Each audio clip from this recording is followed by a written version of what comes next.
बंगाल से आ रहा है तूफान, छत्तीसगढ़ का किसान क्यों है परेशान।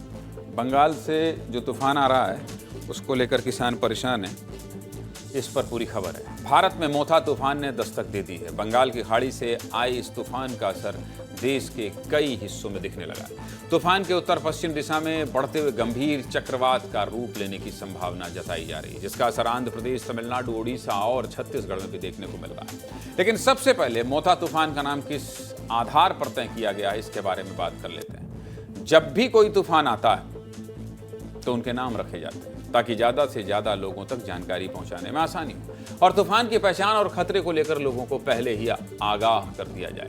तूफानों के नाम अलग अलग भाषा के होते हैं और चक्रवाती तूफान मोथा का नाम थाईलैंड ने दिया गया। थाईलैंड में मोथा का मतलब सुगंध से भरा हुआ एक फूल होता है और इस तरह मोथा का मतलब हुआ सुगंधित फूल। अब इसका छत्तीसगढ़ में क्या असर पड़ेगा ये जान लीजिए। छत्तीसगढ़ के कई जिले इस तूफान की चपेट में आने वाले हैं और 31 अक्टूबर तक इसका असर प्रदेश में देखने को मिलेगा। लेकिन मोथा के आने से पहले प्रदेश में मौसम का मिजाज थोड़ा बदला हुआ है और तेज हवाओं के साथ कई जगहों पर हल्की हल्की बारिश देखने को मिल रही है। राजधानी रायपुर में भी हवा दिन भर चल रही है। इस तूफान का सबसे ज्यादा असर छत्तीसगढ़ के दक्षिणी हिस्से पर पड़ने वाला है। मोथा तूफान में कौन कौन से जिले में कैसा असर पड़ने वाला है, चलिए आपको विस्तार से समझा देता हूं। आप देख लीजिए, सब कुछ समझ लीजिए कि आखिर कैसा असर पड़े। दिखाइए भाई, छत्तीसगढ़ में मोथा तूफान का असर है, ये रेड है, मतलब सबसे ज्यादा खतरा यहां है। रेड अलर्ट है यहां कांकेर, कोंडागांव, नारायणपुर, बीजापुर, दंतेवाड़ा, बस्तर, सुकमा, यानी पूरे बस्तर में। और 28-29 अक्टूबर बस्तर संभाग, मतलब आज और कल और आज में जो था वो भी हम आपको दिखा रहे थे। इसके बाद क्या है नेक्स्ट बताइए भाई। पूरे बस्तर वाले इलाके में आपने देख लिया कि रेड। अब ये ऑरेंज अलर्ट है, कहां है ये? कोरबा में है, गौराला, पंडरा, मरवाही, मुंगेली, बिलासपुर, जांजगीर चांपा, शक्ति, रायगढ़, सारंगढ़, बालादोबाजार, रायपुर, महासमुंद, गरियाबंद, धमतरी, यहाँ पे है ऑरेंज अलर्ट है। और इसका सबसे कम असर कहां होगा ये भी दिखा दीजिए। अंबिकापुर में होगा, सूरजपुर, बलरामपुर, सरगुजा, जसपुर, कोरिया, मननगढ़, चिरमिरी, भरतपुर में इसका सबसे कम असर होगा। तूफान के असर को लेकर क्या कह रहे हैं मौसम वैज्ञानिक, सुनिए।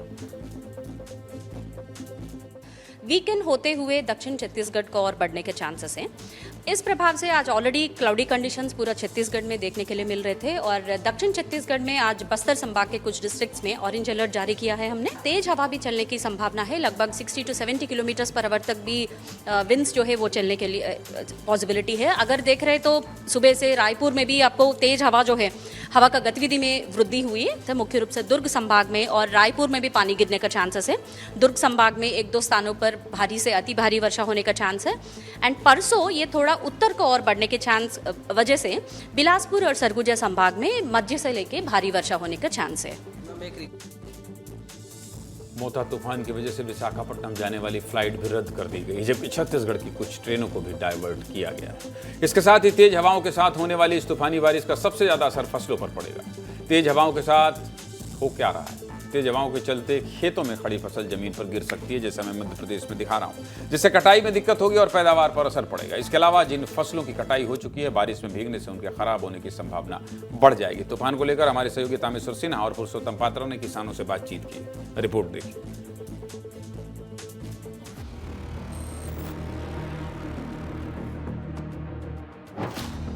बेमौसम बारिश और तूफान ने जो है किसानों की मुश्किलें बढ़ा दी है। किसानों की जो खड़ी फसल थी वो जो है पूरी तरीके से चौपट हो गई। लेकिन कुछ बचा है और तूफान आने वाला है, कहते समाचार में सुने 9 बजे, और फिर आएगा तो वो भी नहीं बचेगा। पूरा फसल चौपट हो गया है, पानी में बर्बाद हो गया है पूरा।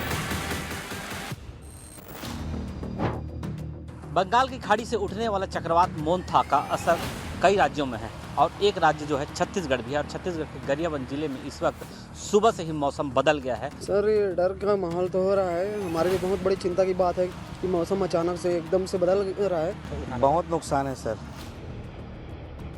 पानी गिरने से बहुत परेशान है, किसान पूरा बर्बाद है।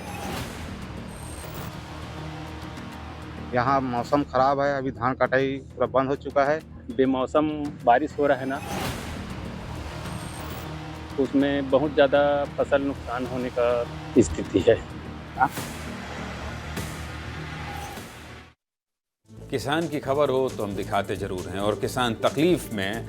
रवि जिस तरह से बातचीत कर रहे हैं, किसान निश्चित तौर पर डरे हुए हैं, सहमे हुए हैं। भगवान से यही प्रार्थना है कि कम बहुत ज़्यादा फसल इनकी बर्बाद ना हो। फसल तो बिल्कुल बर्बाद नहीं होना चाहिए। रवि, ज्ञानी जी देखिए, तूफान का असर देखने को मिलना शुरू हो चुका है। तेज हवाएं चल रही है और इस हवाओं के असर के कारण जो खड़ी फसल होती है धान की, वो गिर जाती है। और अगर बारिश हो जाए तो जो ज़मीन गीला रहा, जो ज़मीन सूखी रहती है वो गीली हो जाती है। और अभी जब फसल कटाई होने के समय ज़मीन को सूखा रखते हैं किसान, ताकि जो कटाई करने वाली मशीन है हार्वेस्टर, वो खेतों में उतर पाए। लेकिन अगर वो गीला हो जाएगा तो मशीन खेतों पे भी उतर नहीं पाएगा और जो वह धान की बालियां हैं वो कीचड़ में सन जाएगी, तो वो भी नुकसान होगा। मतलब डबल नुकसान होगा। पहले तो मिट्टी में गीले होने से धान का फसल नुकसान होगा, उसके बाद जब उसको कटाई करना है तो उसको हार्वेस्टर की जगह उसको हाथ से कटाई करना पड़ेगा, तो उसमें और लागत बढ़ जाएगा। मतलब जितनी लागत से खेती किसानी की जा रही है उसका लागत और बढ़ जाएगा 10%। इससे बहुत नुकसान हो सकता है और किसान इसीलिए चिंतित है कि सबसे ज़्यादा चिंतित